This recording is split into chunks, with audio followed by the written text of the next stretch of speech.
తెలంగాణ రాష్ట్రం పిచ్చోడి చేతిలో రాయి మాదిరిగానే తయారైందని BRS working president KTR fire అయ్యారు. రేవంత్ రెడ్డి అప్రూవర్గా మారి తన పాలన అట్టర్ ఫ్లాప్ అని తానే చెప్పాడని కేటీఆర్ గుర్తు చేశారు. 71,000 కోట్లు రెవెన్యూ తీసుకురాలేమని రేవంత్ ఒప్పుకున్నాడని మీడియా ప్రతినిధులతో చేసిన చిట్చాట్లో వివరించాడు. 2014లో రేవంత్ లాంటి మూర్ఖుడు సీఎం అయి ఉంటే తెలంగాణ వెనక్కిపోతుందన్న సమైక్యాంధ్ర నేతల మాటలు నిజమయ్యేవని ఆవేదన వ్యక్తం చేశారు. కుటుంబాలు మాకు లేవా, పిల్లలు మాకు లేరా, రేవంత్కే ఉన్నారా అని నిలదీశారు కేటీఆర్. అడ్డమైన వారితో తనకు లింకులు పెట్టిన నాడు మా కుటుంబాలు బాధపడలేదా అని ప్రశ్నించారు. ఢిల్లీలో రేవంత్ రెడ్డి దూకిన గోడలు, హైదరాబాద్లో దాటిన రేఖలు, వాణిలు బయట పెట్టాలా అని కేటీఆర్ అన్నారు. పిచ్చి పనులు చేస్తున్నాడు కాబట్టే సీఎంను ప్రజలు తిడుతున్నారని, దానికి ఎవరు ఏం చేస్తారన్నారు.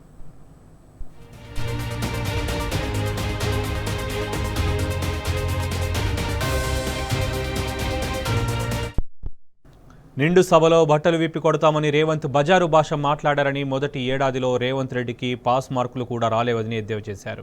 కాంగ్రెస్ ప్రభుత్వం విఫలమైందని రేవంత్ ఒప్పుకున్నాడని, సంపద సృష్టించే జ్ఞానం, తెలివి రేవంత్ రెడ్డికి లేదని కేటీఆర్ తేల్చెప్పారు. రాష్ట్రాన్ని క్యాన్సర్ రోగితో పోల్చితే తెలంగాణ ఆదాయం పెరుగుతుందా, కేంద్రంతో సఖ్యతగా ఉండి నిధులు సాధిస్తానని ఎంత తెచ్చాడని నిలదీశారు. బీఆర్ఎస్ అధినేత కేసీఆర్పై కోపంతో రైతులను గోసపెడుతున్నాడన్నారు. 15 ఏళ్లుగా రేవంత్ రెడ్డికి జూబ్లీహిల్స్లో పత్తాలు ఆడేవారితో గాసిప్స్ నడపడం అలవాటని కేటీఆర్ ఫైర్ అయ్యారు. ఇప్పటికైనా గాసిప్స్ బంద్ చేసి రేవంత్ రెడ్డి గవర్నెన్స్పై దృష్టి పెట్టాలని సూచించారు కేటీఆర్.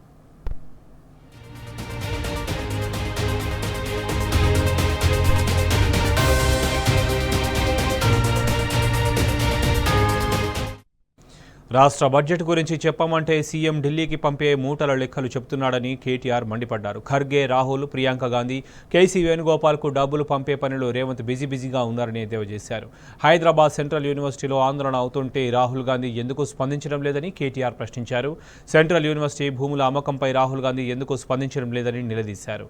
అప్పుడు బెల్లమైన విద్యార్థులు ఇప్పుడు అల్లమయ్యారా అని కేటీఆర్ ప్రశ్నించారు.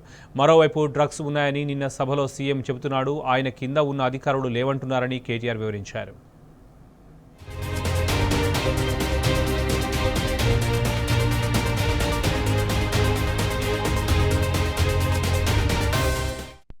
మరోవైపు వ్యక్తిగతంగా ఆరోపణలు చేస్తున్న రేవంత్ రెడ్డిపై కేటీఆర్ ఫైర్ అయ్యారు. రేవంత్ రెడ్డి ఎక్కడెక్కడ గోడలు దూకుతాడో తమకు తెలియదా అని ప్రశ్నించారు.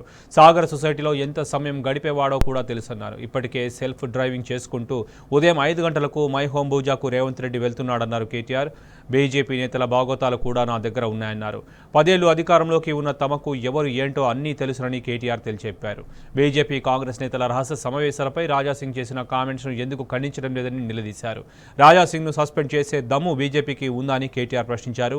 సోషల్ మీడియా ప్రపంచవ్యాప్తంగా ఉన్న వ్యవస్థ, అమెరికాలో ఉన్న వ్యక్తి కామెంట్ పెడితే ఎలా శిక్షిస్తారని కేటీఆర్ ప్రశ్నించారు.